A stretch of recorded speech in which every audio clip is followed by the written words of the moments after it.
So regarding our very own President Jokowi Widodo. Now, President Jokowi Widodo continues his working visit from China to Japan today, and he is holding talks with Japanese Prime Minister Fumio Kishida in Tokyo before his trip to meet South Korean President Yoon Suk-yeol in Seoul on Thursday. Right, and to have the latest updates, we're now connected with C Today contributor in Japan, the one and only Sigit Purnomo, for more on the current state visit by the President of Republic Indonesia. Sigit, what can you tell us so far, the update from Japan?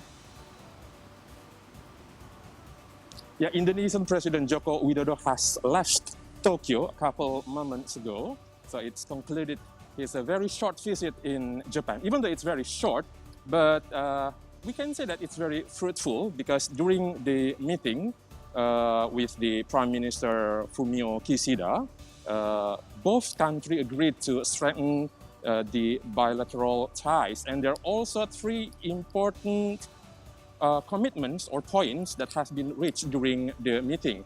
The first one on the economic field, the Prime Minister Kishida said that Japan will give loan 43.6 billion yen to Indonesia for infrastructure projects and disaster prevention, along with cooperating in areas including energy, especially for the renewable energy.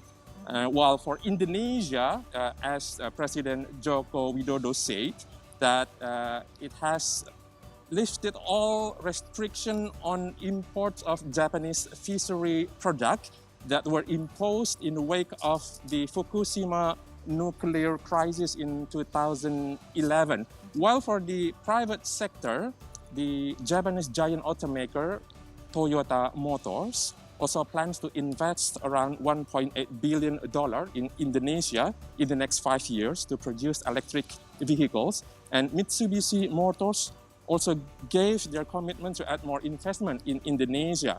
In defense cooperations, the Japan Defense Forces for the very first time will participate in military exercise called the Garuda Shield that usually only within Indonesia and United States. But for the next month, well actually next week, the Japan's ground forces will be join the joint military.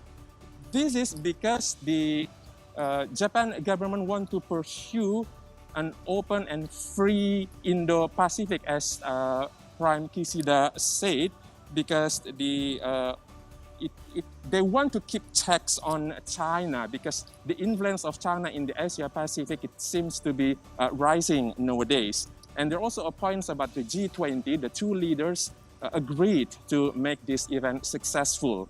And during the meeting with the Emperor Naruhito, the president also gave an invitation for the Emperor of Japan to come to Indonesia.